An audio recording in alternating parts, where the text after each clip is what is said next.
The Fat Controller's Engines, illustrated by John T. Kenny. One evening, Thomas brought his last train to the junction. He went for a drink. "I'm going to the big station," he said to Percy and Toby. "So are we," they answered. "Do you know," Percy went on, "I think something's up." Toby looked at the sky. "Where?" "Down here, silly," laughed Thomas. "How?" asked Toby reasonably. "Can something be up when it's down?" "Look," said Thomas excitedly. "Look!" 7 engines from the other railway were coming along the line. "Hello, Ginty," whistled Percy. "Hello, Pug. They're friends of mine," he explained. "I don't know the others." Ginty and Pug whistled cheerfully as they puffed through the station. "What is all this?" asked Thomas. "The Fat Controller's got a plan," answered his driver, "and he's going to tell it to us. Come on."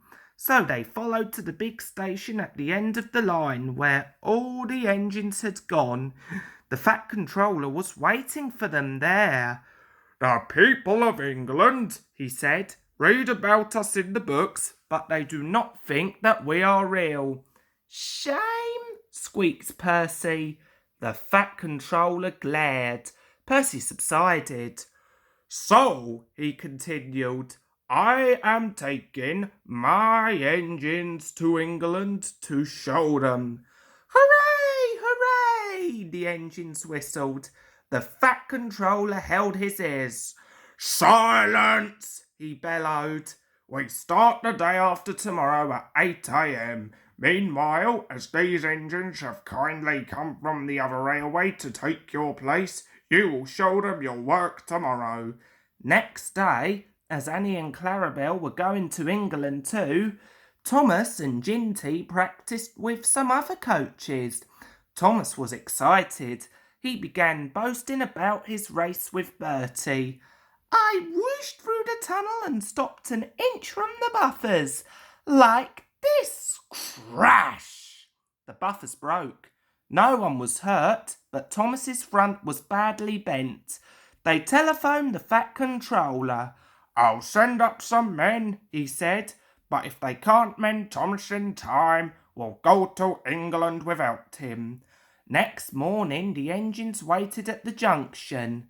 Toby and Percy were each on a truck and Duck had pushed them into place behind Edward. Henrietta stood on the siding. The Fat Controller had called her a curiosity. "I wouldn't dream of leaving you behind," he said. "I'll fit you up as my private coach." She felt very grand. Gordon, James and Henry were in front. They whistled impatiently. The Fat Controller paced the platform. He looked at his watch. "1 more minute," he said, turning to the guard.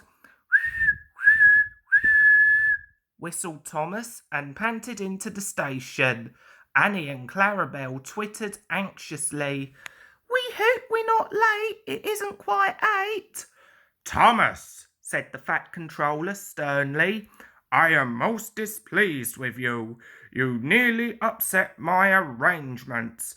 Thomas, abashed, arranged himself and the coaches behind Duck without saying a word. The Fat Controller climbed into Henrietta. The guard blew his whistle and waved his flag. The engines whistled, "Look out, England! Here we come!" and the cavalcade puffed off. The engines stood side by side in a big airy shed. Hundreds of people came to see them and climbed in and out of their cabs every day. They liked it at first, but presently felt very bored and were glad when it was time to go. The people along their line put the flags out and cheered them home. "We are glad to see you," they said. "These others did their best, but they don't know our ways. Nothing anywhere can compare with our Fat Controller's engines."